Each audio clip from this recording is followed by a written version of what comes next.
Good morning, good afternoon, Beauty Mind Monday. How you feeling, Allison? Good. Ready to go. Ready to jump back into our Monday webinars. Yeah, I know we did last week. We did a Sunday for the first time because we were teaching in Salt Lake City, which went amazingly. What were some of the things that stood out to you that people really found valuable? It was interesting. It's like, of course, we talked about social media and AI, which was great. But looking back, it's like we were literally talking about like health, fitness, everyday routines, and that a lot of people had a lot of questions about that. Were asking questions about how to manage cleaning up their houses if they have kids, like parents and things like that. It's like trying to juggle all the things and have clientele and a new career and all those things. It was just incredible to me that we talked about all of that in our class. And it really seemed like that was the stuff people needed. Yeah, because even there's so much self-help out there. There's so much business help and guidance.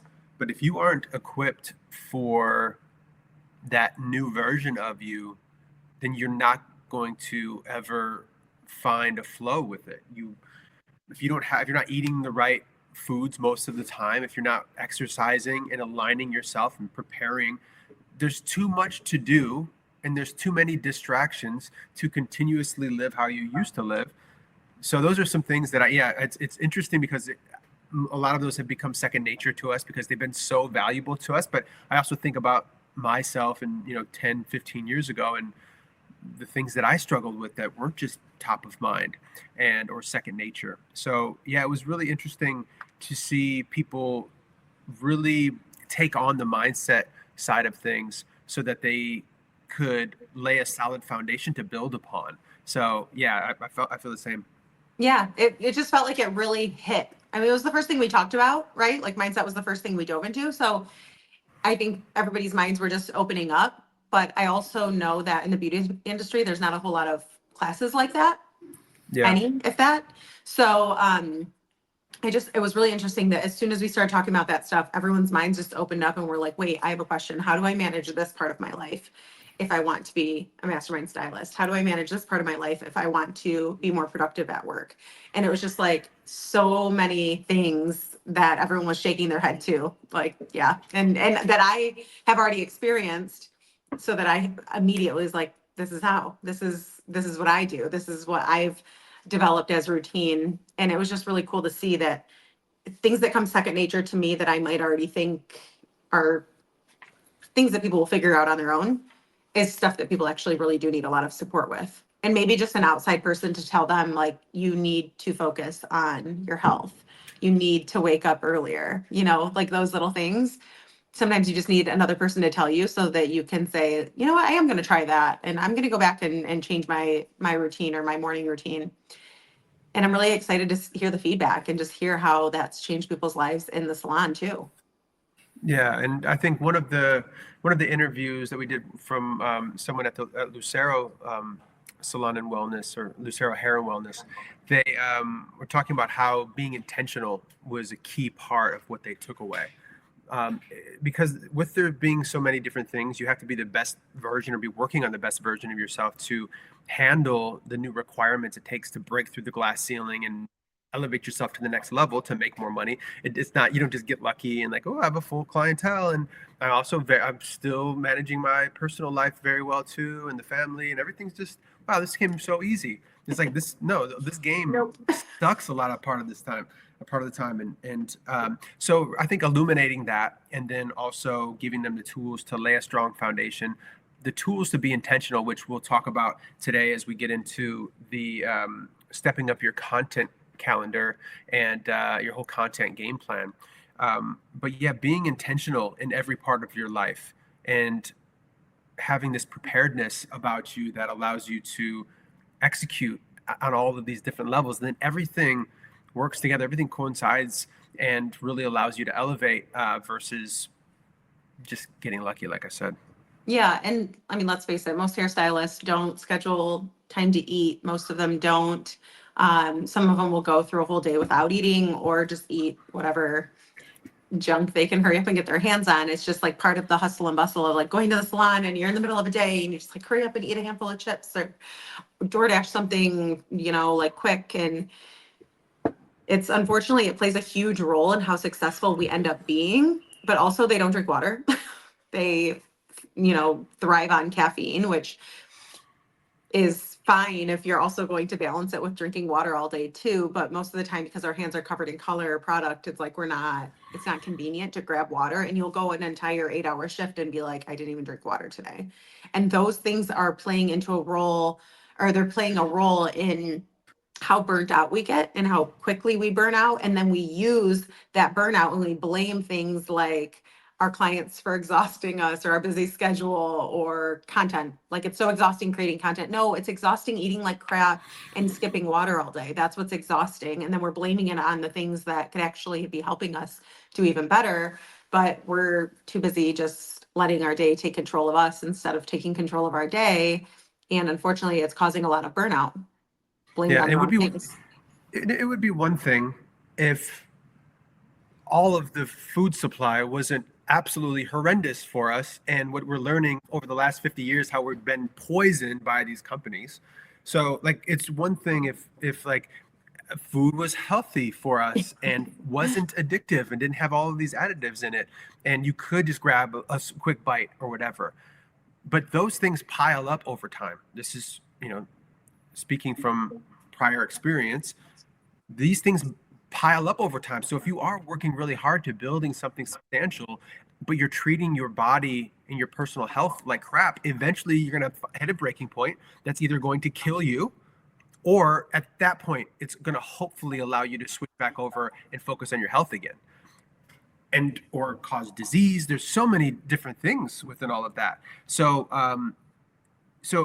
there's we have to be so intentional about what we're eating because there's so much garbage out there, and we have to be intentional about our work-life balance, whatever that means to the person who's doing it, and be intentional about our sleep and our preparation and our structure and all of these things. And it might seem like a big job, but eventually, once you find your flow, you can't imagine life how it was before, because you realize how much more efficient you are, how much better you feel too.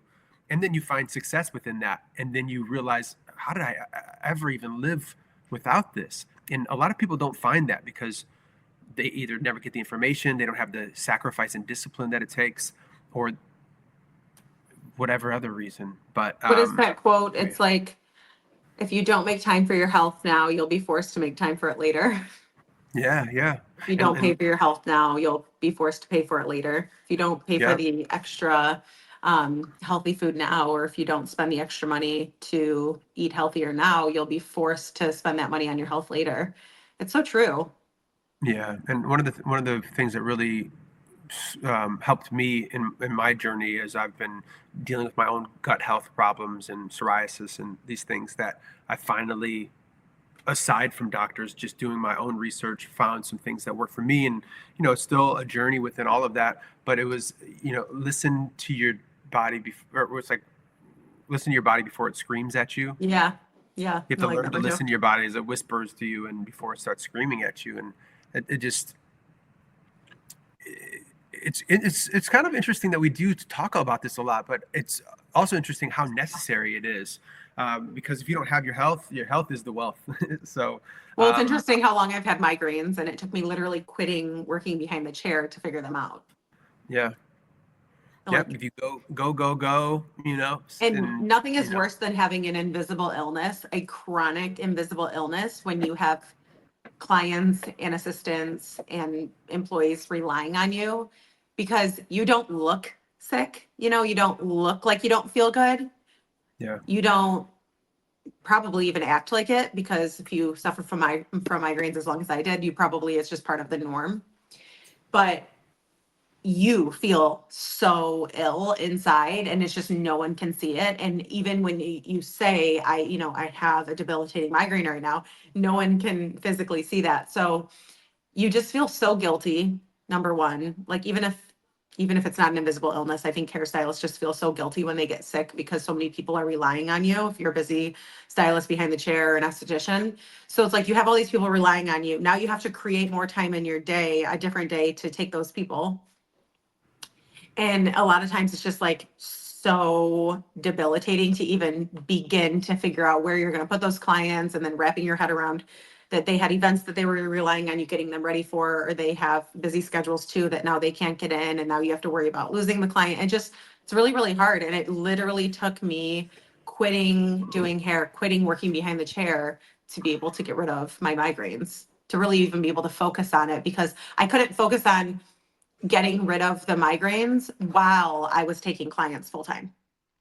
I just Yeah. couldn't focus on it because you don't have enough days to really change your routine. You don't have enough days to like really fall into a new health plan because you're just going back to that hustle of like juggling clients and relying, or people relying on you. So it was really, really hard. And I literally had to quit doing hair to figure it out. And so many people, when I think just on Monday, when I spoke about migraine, somebody said something about that they struggled too. I don't remember exactly what it led to, but they were saying like, me too. I have terrible migraines. Actually, I Wow. remember now. They DM'd me after.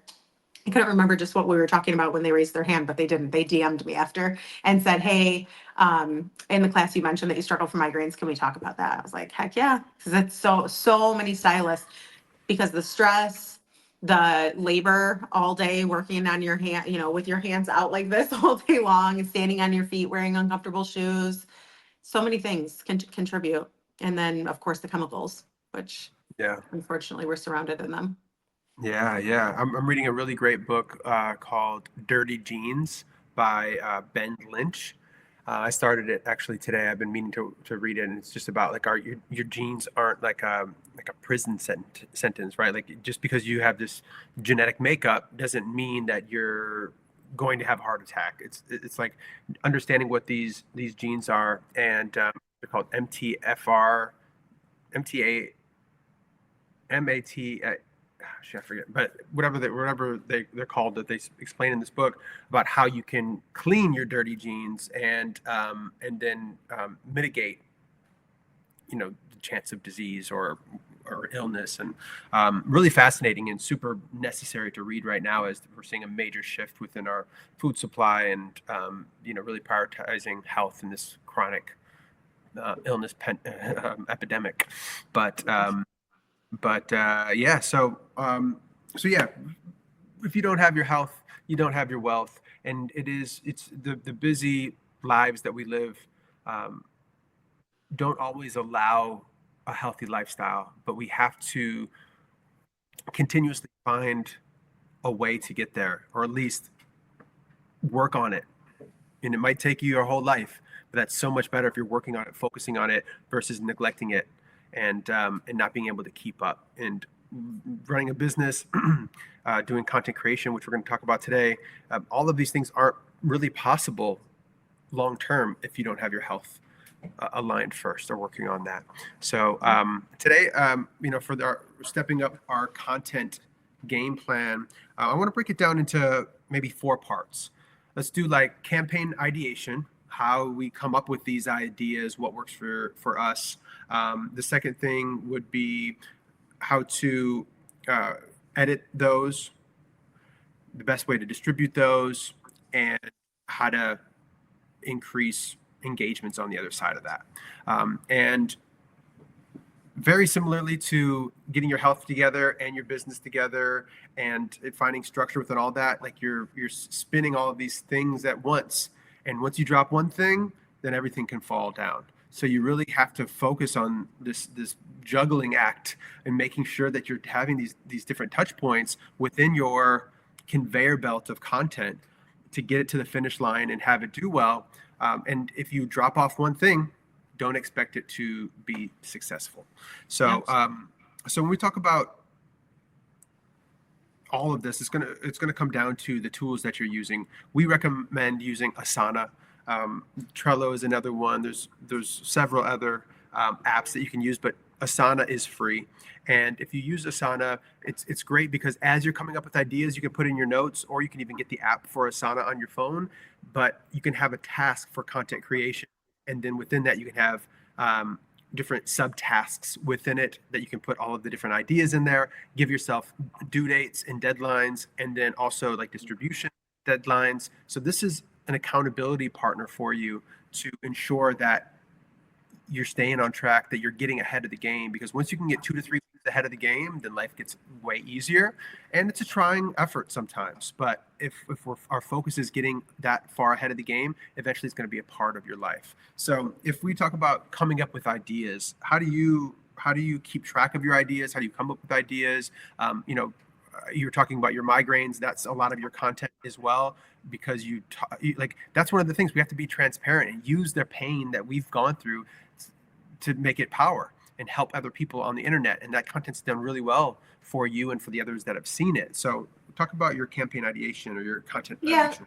So a lot of my content is about what I've been through, because that's what is relatable and that's what usually does well. So I typically have salon content, coaching content, and just inspirational content. I create a lot of content about the bullying that I dealt with growing up. That's very relatable to a lot of people. I create a lot of content about the migraines I dealt with for 20 years. I talk a lot about salon leadership, and just the realities of running a salon business or multiple salon businesses. So I typically, and I don't do this and then keep it for a long time. I revisit it frequently. So depending on what I want to create content about, I'll just keep revisiting that. So at one point, say when we first launched our Elevate Planner, I would make sure that each week I was posting about Elevate. I was posting about my migraines and how I healed those, or just health in general. I would, if I'm hiring, I'll create content about salon teams. And it won't be like, also I'm hiring, apply now. It will just be content about salon teams. So it'll be different things that I want to focus on for my businesses, but also that can provide value for other people. So typically it's like, okay, if I'm hiring and I'm going to create a post about my team or the benefits of having a team or things that I focus on with having a team, I'm gonna think, okay, what is going to relate to other people who also have a team or who want a team? What's going to make them share it or send it to a friend or save it? Because that's what we like to focus on.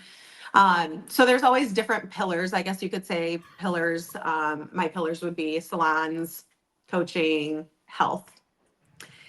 But within coaching, it might be different products that we're recently launched, or different events that we have coming up. With leadership in the salon, it might be employee focused, it might be client focused. And then with health, it might be about my migraines, it might be about my routine, it might be about my morning gym schedule and how I've prioritized that. So there will be different things. What I like to do is each month, I will figure out what I'm going to focus on, and then I'll make sure that every week the content that I'm putting out falls in line with one of those things. So at one point, just off the top of my mind, I made sure that we were posting about, or that I was posting about the Elevate Planner one day, that I was posting about the class we had coming up, which at the time, the month that I'm thinking of, wasn't the class that we just got done with. It was a virtual class that we were doing with E11 Australia.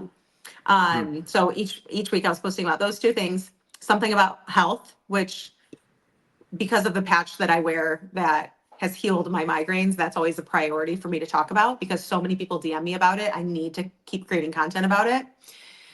So that was one. And then typically there might be a couple of other things that I'll consistently create about, but the other days will be more like filler days. I might do something that has to do with leadership or just inspirational.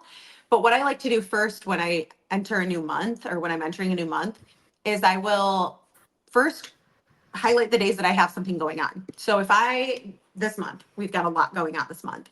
So there's got to be a day to create or to post about a reflection on the event that we did. There's probably going to be multiple of those posts, actually. There's going to be a carousel post that's more like just random photo dump photos of myself, not necessarily Mastermind Beauty style, but just me in the wild with, doing our thing. So, so a carousel post after our event. There's going to be a professional video of our event, right? One that's a little bit more professional and more strategic. And then there might even be a reel from a bunch of my memories of me just hanging out with everyone. So there's 3 posts that I already want to do based off of one event that we did this month. And then we have another event at the end of the month that we're going to definitely do some sort of recap with.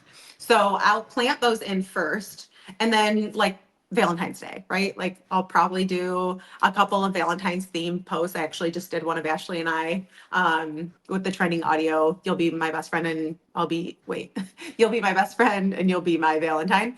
So like different trending audio like that kind of goes hand in hand with different themes that we have going on in the month. So I'll plant those in first because we have Valentine's Day. We need to plant those strategically.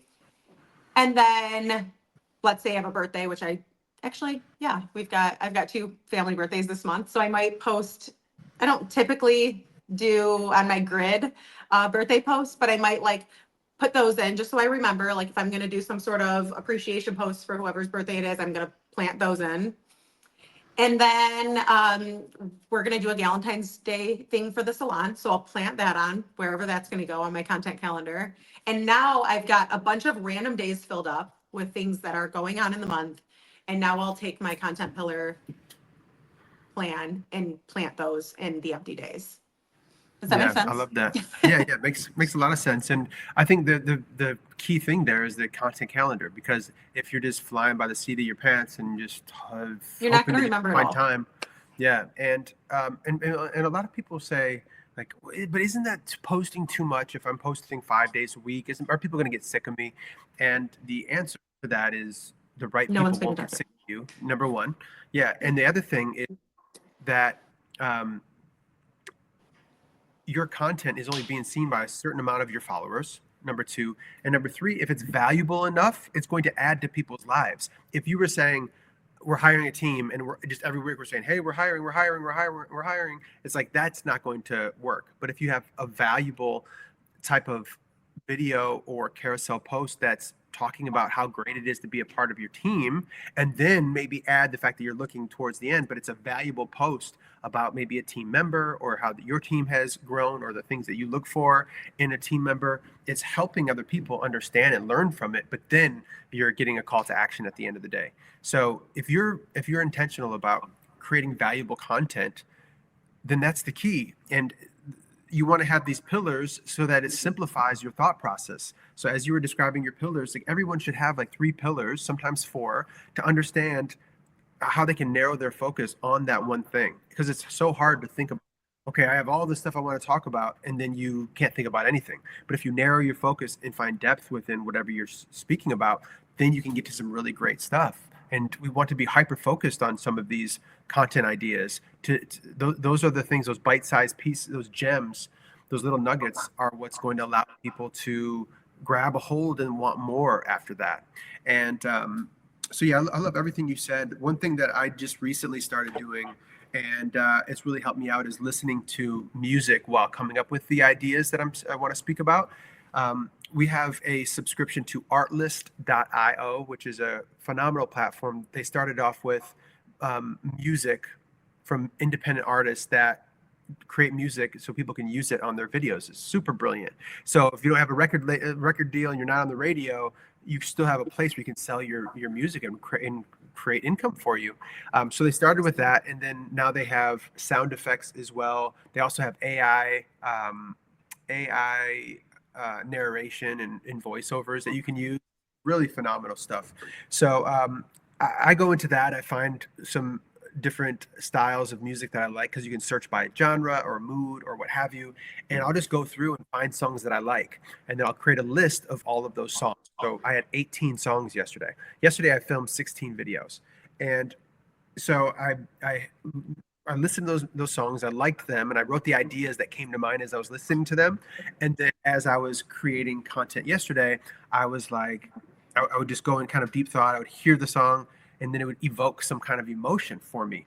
And based on my setup here, I'm able to listen to music while actually speaking. So that was a huge breakthrough for me, because it was more or less like it was like a live type of atmosphere because the music was playing. And it really helped me find the emotion, find the flow of the song, versus recording something and then finding a song that fits and then editing it in. It was already baked into the edit. And and I felt amazing after recording all of my content yesterday. Sometimes it gets frustrating when you're creating content, or because it's not easy. But the thing is, we have to get these reps in. So we have to be structured with our content, with our ideas, and then actually go and shoot the ideas. And so the more you do it, the better you're going to get. And this is something I never thought to do it this way. I just had this little idea, and then I was like, let me try this. And I was like, wow, this is phenomenal. I love doing that. I'm going to do that much more regularly in the Yeah, future. I love that. And it's really cool because then you can kind of, like you were saying, you can get into it a little bit more at certain points of the music so that it's very in sync with the background music rather than trying to find audio after that matches up, which can be really like, it can definitely stall the whole process of posting, right? When you're looking for Sure. audio. So I really love that you do that almost like beforehand. You think like, okay, this will go well with what I'm talking about. And then listening to it while you record so that you can, with your voice, you can kind of do that in sync with the music. I love that. That's Yeah. super cool. Yeah. I don't usually hop on trends super like quickly, or it just depends. If the trend fits in Mhm. with what I'm doing and what I'm talking about, then I will. But it was funny because I was on the plane the other day on my way home, and I had really good Wi-Fi. I was just like, usually I don't have great Wi-Fi on the plane, even though it's there. It's not like good enough to be creating content and posting. But I did, and I came across a post that I was like, you know what, I want to do this trend. And typically, because I was on the flight or busy, I would have just probably quickly jotted in my notes what my version of the trend was going to be and then posted it later. But I had just taken a picture of the mountains below, up in, I was up in the sky and then the mountains were below. I would just taken this video and then I saw the trend and I just decided to do it really quick while I was in the air. Mhm. And I had only saw one person's video at the time, but now the trend is blowing up and it's taking over my entire algorithm. But I hopped on it right away and I've gotten a lot of follows from it. So that's always the thing, right? It's like cool if you get a lot of views, but like not cool if they're not going to stick around for my other content or if they're not in the beauty industry. But I Yeah. think I think I'm either at or past 24,000 on the video. And I've gotten a ton of engagement from it, which has been really great to see. So it's because, like I said, it's always interesting when my content lands in non-hairdressers feeds, especially if it's just something inspirational. So Yeah. always when you're hopping on trends, you want to make sure you're relating it back to what your goal is. So I always make sure to mention the beauty industry or mention my salons or mention my coaching business, just so that it does have a better chance of landing in the right people's feed. And yeah, it's been really great. I have definitely gotten a handful of follows from it, and they're definitely in the beauty industry. So that's cool. But yeah, it's like you want to make sure that if you are jumping on trends, that you don't waste the idea. Like if you have an idea to post and it wasn't necessarily in your content plan, just post it anyway. You don't want to sit on it for too long. If I would have not posted that video right then, I probably wouldn't get much more than 1,500 views on it. But because there's power in right now. So if you have a good idea and the words are coming to you and the caption is coming to you, just post it and get it out there when you're thinking of it, because it could take off. Yeah. So that's kind of what I experienced this week with that video. I'm glad that I just put it out rather than thinking like, oh, I'll post this on Monday. I'll post this a different day when the time is better, because I was outside of my time zone. So I have no idea if it's like the time I would normally post or not. I was just kind of out of that time zone. So I just popped it up and it did really well. So yeah, that's kind of the thing with trends though. You just never know if it's going to flop or take off. Yeah, and it doesn't matter at the end of the day. Like, try It it. Who doesn't. cares? What is somebody going to say? Oh, you only got 300 views on that. It doesn't matter. Yeah, Become the exactly. kind And of person that's going to put out content regularly and try new yeah, and the things other thing is if you do think about it for too long, you'll talk yourself right out of it and then it will flop. easily. Yeah. So it's like just don't waste that time. It could do really well if you just get it out there, and if it doesn't, oh well. Yeah, absolutely. I love that. And sometimes, yeah, we just got to say like, all right, let's see what happens, and don't be afraid to do something different every once in a while. Like I posted something today that's getting a lot of engagement, just me joking around about shaving my beard. And it was just something that I was going to wait out. And, you have thoughts, okay, are people going to think all of my content's funny if I create this content and then it does really well? Okay, people are going to come back and then see my page and like, wait, this is not all funny. I don't want to stay here for that. But that doesn't, like, those are thoughts that we have. That means that we're overthinking, Yeah. overanalyzing. And really, it just comes down to we need to just move forward and see what happens. It can't hurt you. And I love the idea that you said of bringing it back to your brand in some capacity. It doesn't, you don't have to hit them over the head with it, but if it's part of your journey and it's part of your brand, you should have it in there in some capacity. Yeah, because there's always a point in posting, right? Like my point is always that I connect with beauty professionals. I don't necessarily care if a bunch of people see it if they're not going to be in my community. If they're, if it's not going to be something that's going to actually build connection over time. I don't want just people who are landing on my page and then disappearing. Like I want to build Yeah. community and connection. So that's just the best way to do that, is to always relate it back to whatever your page is focused on. Yeah. So now that we've come up with the ideas, right, and you're jotting them down, don't ever say to yourself, "Oh, this is a great idea. I won't forget it," because you still No, will. do not ever do that. You will forget. Yeah. So write it down in your note app, find your flow, whatever that is. Maybe it's a Google Doc. Eventually, help it make its way to Asana or Trello or one of these scheduling apps. Not scheduling, task scheduling type apps, because I didn't want people to be confused and think that scheduling As a meant to calendar, schedule yeah. it, scheduling it onto to distribute Yeah. on the platforms. We do recommend scheduling your content, but do it on the platform native to it, is what we found to be best. So so yeah, once you have the ideas, now we're putting them on Asana to have a list of those there. Now we want to schedule the actual content creation day, because if you don't schedule a day, you're not going to be able to get it all done. So if it's, even if it's 3 videos, 5 videos. Yesterday, I think like I said, I did like 16 videos, and so we have to schedule that time to ensure that we actually get it done, and we also have to schedule the time to edit, and we also need to give ourselves deadlines. This is typically an afterthought because we have our families, we have our personal lives, we have our business lives, and then content creation comes third or fourth or fifth on the list. We have to ensure that it gets done, so we have to schedule the time to shoot. How do you usually shoot your content? What does your plan look like? It kind of depends. A lot of times I will just, if I'm doing my morning routine, I don't always have a super strategic way of like, okay, I'm going to do this and I'm going to do that. My morning routine is my morning routine. So I'll just shoot it as I do it.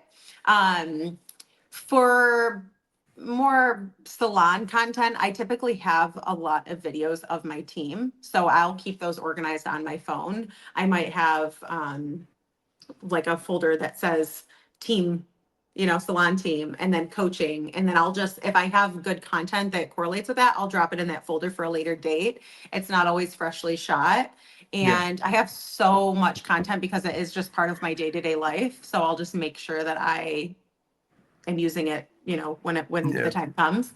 But like, for instance, after we just had that event, I have so much content from the week, from my travels to just like cute little snippets, videos of me talking, videos of me just mingling with everyone. I have so much content that I can create. So I really need to, and I haven't done this yet because I just got back, but I need to go through and organize all of that for what that's going to be. Because of course, I can do just like a reflection video of my week, a mashup, but I also like to use those video clips individually. So like I'm not going to take all of that content from my week and do just a real video dump of all the things that I did. I'm going to take those videos just like I did with that view of the mountains and put something inspirational over it. I'm going to take those individual videos and create different content. So another thing that I don't do is I don't say like, oh, I already used that video, I can't use that again. I will 100% repurpose my content over and over and over again for different things. So number one, I would say, how do I shoot my content? Have a tripod. Have I have a different thing on the back of my phone right now. It's not a suction, but I think I'm going to put the suction back on because it is very helpful in certain situations. But right now I have a pop socket and it actually works really well to be able to latch it onto things. Like right now I have it latched onto my computer screen. So sometimes that's the best way for me to prop my phone up. But if you're finding that you just never have anywhere to set your phone or it just doesn't feel like a good angle, get a tripod. It is the best investment you could make, is to carry a little tripod around with you. If you do work behind the chair, you need to have that tripod at work with you and you need to not feel silly setting it up. and having a tripod that can get all the angles, like Yeah. one that you can actually really utilize. My team, if you walk into my salon at any given time, you'll see tripods standing around, and it's just part of what we do. So definitely invest in a tripod. Don't feel silly popping it open at the airport. Don't feel silly popping it, as you're hanging out outside. Don't feel silly getting content of yourself, because that's what you need.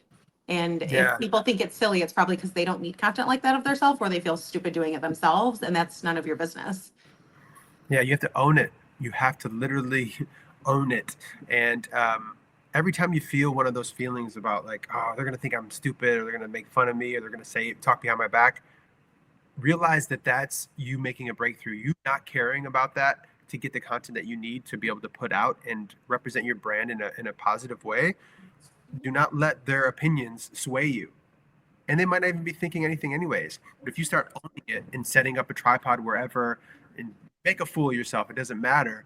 Once you get through that, then eventually it gets easier. But They you might have be to break admiring through you that because threshold. they want to do that too, but they feel stupid doing it. The other thing that I do is I surround myself with people who also need content. Yeah. So Yeah. after our trip, not the day of the class, but the day before that, Ashley, my friend Ashley that came with us and helped us out a ton with the class, she airdropped me a ton of videos of me, and I airdropped her some of her, because that's what we do for each other. We get each other content. So just making sure that you're hanging out with people who have the same goals as you and who inspire you to get that content and inspire you to get good shots and good angles of yourself. It's so important, because otherwise, yeah, you will probably be discouraged a lot, because the people around you will be like, oh God, you're getting content again, or oh, you always want content. It's like, it's discouraging for people to like act like you're being annoying or silly for wanting shots of yourself. But if you surround yourself with people who are like, oh, this is a great angle of you, or oh, I'm going to get this video of you, it's encouraging and it's inspiring to be around people like that. Absolutely. And one thing that I took, it was a Gary Vee thing. He talks about documenting versus creating. Just document your Yeah. world and you can then repurpose it into several different kinds of content. So yeah, that is absolutely huge. So now we have the ideas. We are scheduling the day to actually shoot the content, or several days, whatever works for you. Find what works for you, but you have to put the time and effort in. Even finding a partner that will go and shoot some content with you on a random day. Maybe you do it every other week. It just allows you to get ahead of the game and get enough content to be able to eventually find your flow with it. And so now we have to schedule the time to edit it. One thing that a lot of these apps have done is created ways to edit your content within the app itself, so you don't have to use a third-party app. A lot of the content that I edit is on Premiere Pro, or we'll do it on DaVinci Resolve, because we have a media agency, so those are just what we use anyways. But you don't need those by any means. Even sometimes when we do edit it separately, I'll even use some of the editing tools in Instagram or in TikTok just to make it feel even more native to the platform. But how Yeah, would you I say that typically you edit use most of your content? I typically use Instagram. Yeah, Yeah, it's I've because used I've used CapCut. I've liked the content I've created on CapCut. Instagram for me is like the very easiest way to cut and edit. I used to use InShot. I know a lot of people started using InShot when CapCut got banned.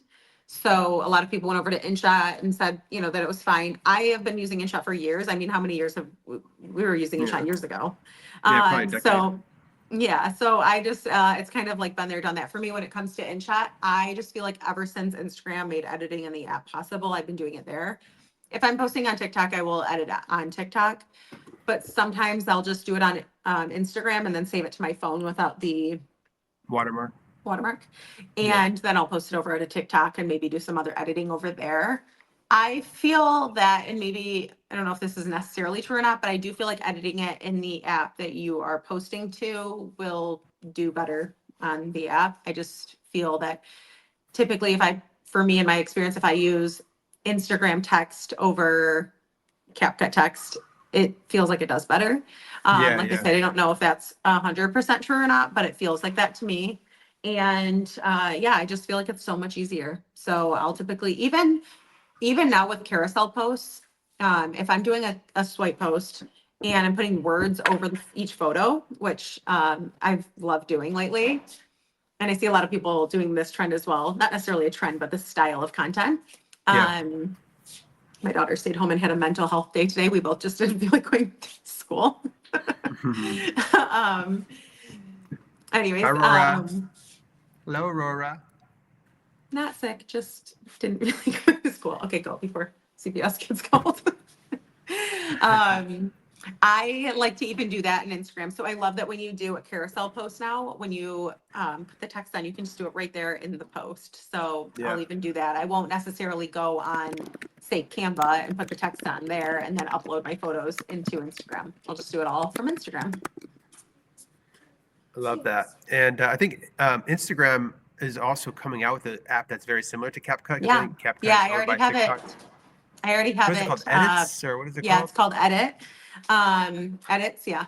I already have it pre-ordered. I don't know. I think they said it's coming out in the spring. I'm not sure. When I clicked Yeah. it, I thought it was right then and there, and then it said coming soon. I was like, oh. Yeah, and there's a lot of advancements that Instagram is doing in the app and probably in the secondary app as well for edits. If you need a more dynamic edit for or whatever, but there's a bunch of AI tools or like being able to change what you're wearing, change your backgrounds, and it should be interesting to see what people really like or dislike and where this AI world is taking us. So yeah, keep an eye I'm out really for that. 'Cause excited for it. Instagram. Yeah, because you can do a lot in Instagram, but then now they'll have their secondary app that I'm sure you can do even more, just like CapCut. But yeah, so now we've come up with the ideas. You're gonna, look at your life a lot differently too. You're gonna be out there. You're gonna understand what your pillars are. You're going to start seeing things that are going to spark interest, and you're gonna say, "Oh, that'd be a good idea for a video. That would be a good idea for a video." And then you're actually gonna shoot the content. So eventually, that's gonna get wiped clean, making room for more ideas and more videos. But we have to make the time to shoot it, to edit it, and now we finally get it out. And whether you're posting it, you're making time to post every day or 5 days a week or a minimum of 3 days a week, you have to post 3 times a week if you want to grow. That's what we're seeing is the minimum. A few of our clients, but one in particular that we spoke about in the class, she just hit 100,000 followers, been posting 3 times a week for the last, I think, year and a half, 2 years. And she thrived, took a break, and now she's thriving again. And it's just really great to see. But 3 times a week is what it takes. Yeah, because if you're getting people's attention when they come to your page, they want to see more. Yeah. And they're excited when your new content comes up. Yeah, yeah. And if you're just posting like here and there, it's like you're not grabbing anybody's attention. And also they don't feel that consistency. They're not going to keep coming back, or even you're not reminding them that you even exist. You're just, posting every like 3 times a month or whatever. It's like it's not worth it. Yeah, so if you batch your content, you create it way ahead of the game, and then you go onto each of these apps on TikTok, and it's different. Like some of them you can schedule right on the app on your phone. Some you have to be on desktop, but figure out what that is, because if you have enough videos and you'll put these same videos with similar captions on each of these apps, you'll want to post it on YouTube Shorts, TikTok, Instagram, and Facebook. These are places where there's high organic growth potential, but if you're not posting it, you don't know if it's going to do well or not. So if you could take 2 hours out of your week and then schedule everything out on each of these 4 platforms, that's going to give you the best opportunity to find growth somewhere. And you never know what's going to happen. So we have to find that time to schedule it, and then that relieves the whole day to think about more ideas or shoot content. And the very last thing I want to talk about was engaging. So now you've posted the content. As soon as it comes out, we want to engage your target demographic and the people that follow you, and new people that you think would want to follow you based on the content. That's what's going to tap people on the shoulder, tilt the algorithm in your favor, and really make this like a finished product of content creation and actually give you a chance to succeed. Yeah, I mean, you have to look at it as if you want people to engage with your content, you have to be out there engaging with others. Like, you can't just be, no, Aurora, wait till I'm done, okay? Sorry, everyone. You got to balance everything at the same time. Do you want to know what she got out? She got out flour and is like, can I try something? No, you can't try anything of that. Go on, please, till I'm done. Nice. What was I saying? Oh, yeah, if you want people to be engaging with your content, you have to be returning the favor. You have to be engaging with other people. Some of the best relationships and friendships that I found on social media that have become like we're supporting each other for a long time now. And some of us have even met in person. Those are the people who I was engaging with their content and they were engaging with mine. You're Yeah. not going to get anything out of any community that you expect all the support from and you're not giving back to it all. There's just really nothing like to it, you know, it's Yeah, just and the apps recognize it too. Their algorithms, their exactly. AI understand if you're a team player or not, and if you're adding to the whole platform and how you're adding to the platform. So do it. Yeah. Hang out in the DMs with people, like hang out in the comment section, encourage people to engage with your content and engage back with them. I always think it's so interesting when people have 20 comments and they haven't replied to any of them. I'm like, these people are talking to you. When somebody said something to your face, would you just like, Yeah. no, you would reply. Like it's so rude. And for me, it's like, I'm not going to go give out somebody all this love if I'm not getting it in return, you know? So, but it feels good when you're supporting each other. And yeah, like you said, the apps recognize that and then it will tilt the algorithm in your favor. Yeah, absolutely. All right, cool. Well, that is our stepping up your content game plan for today's Beauty Mind. Next week, we're still here on Monday, but the following week, I believe, we'll be in Vancouver. So we'll see what day we're Oh, going yeah. to do. We're teaching Sunday, Monday there. So we'll Yeah. probably do maybe a Saturday or something. Yeah. So, but yeah, so much more to come, and keep it going. Step it up. Step it up. But all right, y'all. Well, have a great week. We will see you next week, and we'll see you on the Beauty Mind app. All right. We'll see you. All right. Peace.